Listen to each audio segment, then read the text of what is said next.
Halo, selamat pagi pemirsa. Senang sekali kita bertemu lagi di Insert Pagi bersama saya, Ananda Omes. Dan kabar pertama tadi Anda sudah lihat cuplikannya sedikit-sedikit. Ada Feni Rose dan juga Cici Panda yang mau komentar tentang video yang beredar ramai banget di sosial media. Di mana ada kasus pencurian dengan modus berpura-pura menjadi tukang servis.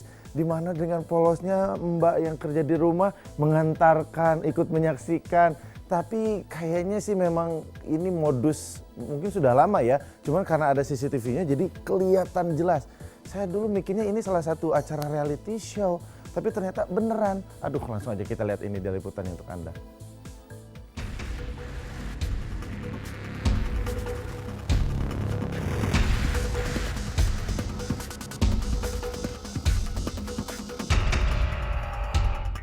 Kejahatan sepertinya tak pernah tidur mengincar siapapun yang lengah. Seperti yang ramai diberitakan dan menjadi viral di media sosial belakangan ini, menyangkut seputar kejahatan yang dilakukan seseorang mengaku-aku sebagai teknisi elektronik di sebuah kompleks perumahan mewah kawasan Jakarta Utara.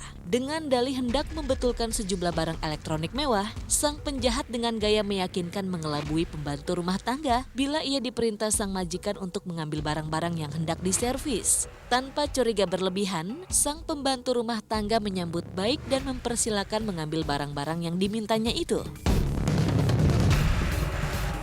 Sayangnya tindakan pencurian terang-terangan yang disorot media CCTV itu baru diketahui setelah pencuri pergi. Mengkhawatirkan lagi, sang pembantu baru menyadari kalau ia dikelabui setelah penjahat menghilang dari hadapannya.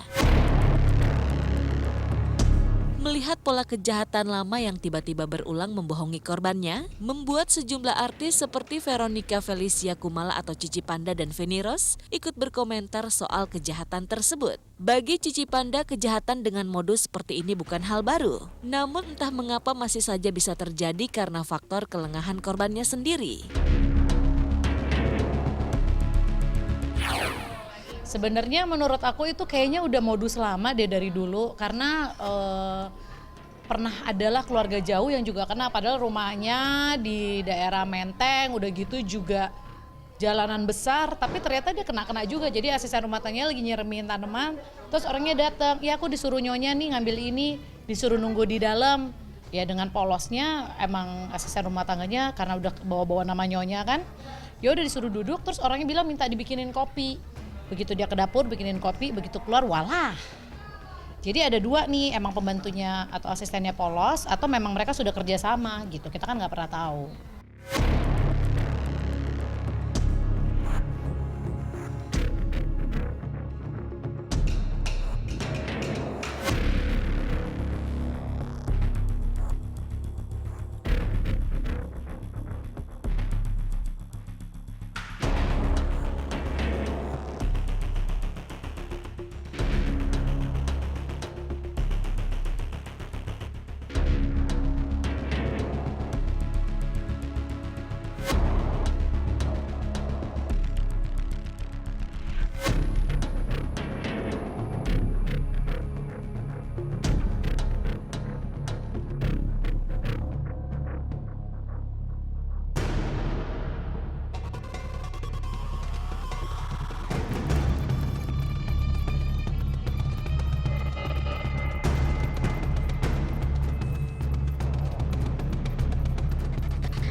Cici pribadi mengaku memiliki trauma sebagai korban kejahatan, sehingga membuatnya harus siaga dan kerap bertindak waspada.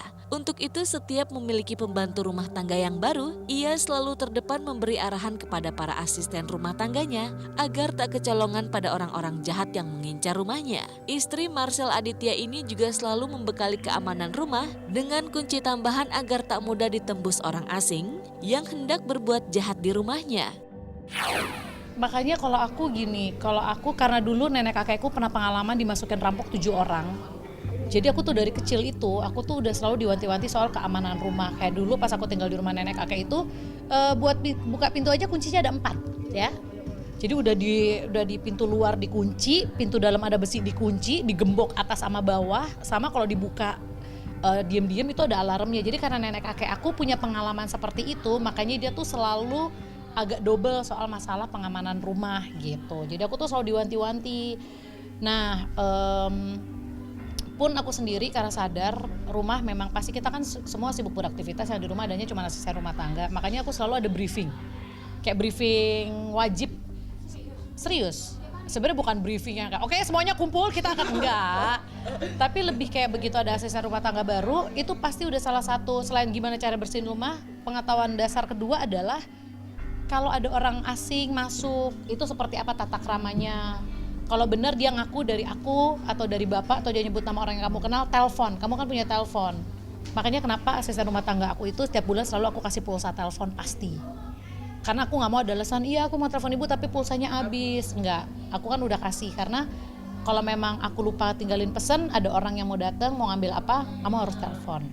Sama kedua memang aku pasang CCTV di kepala mbak aku. Enggak deh, di teras, pokoknya di spot-spot tertentu.